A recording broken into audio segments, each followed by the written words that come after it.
Hey, April again, and today I'm actually building a porch swing. I thought it was the perfect project to give you a very quick video on the flush trim bit for a router. If you aren't familiar with it, it's already in my router, but to give it a very quick job summary, it's very good at giving you an easy way to make copies of something. Let me show it to you and then I'll give you an example. This part right here of the bit is a ball bearing, and then this part is the blade that does the cutting.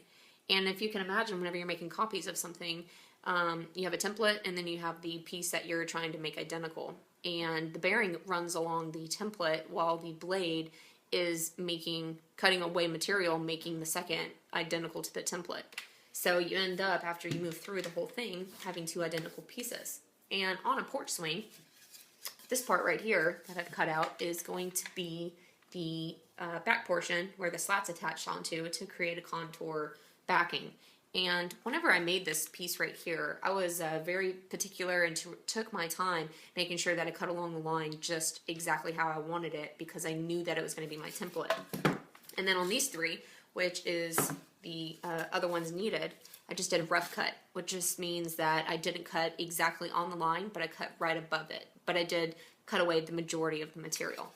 And so what this is going to allow me to do is I'll put these together and I'll clamp them down onto my workstation like so, and then I'll be able to take this bit, set the depth to where that ball bearing is resting on my template, which in this case is the bottom, and then whenever I turn my router on, I'll be able to move along through this piece, and that red blade that you see will be taking away material of this top one, which is just rough cut in, and after it's done, it'll be an exact copy of my template, which is what I need in the first place.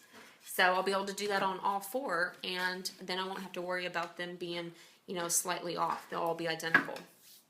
I have found so much use for this tool in my shop.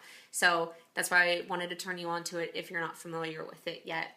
Just to give you a heads up, if you're looking at buying one, they do make a top bearing one, and then they make a bottom bearing one. And what that does is, like how I just had my piece of wood, I had my template on the bottom. The one of the bearings will require that the template be on the top versus the bottom. So just be conscious of which one you buy if you have a particular project in mind.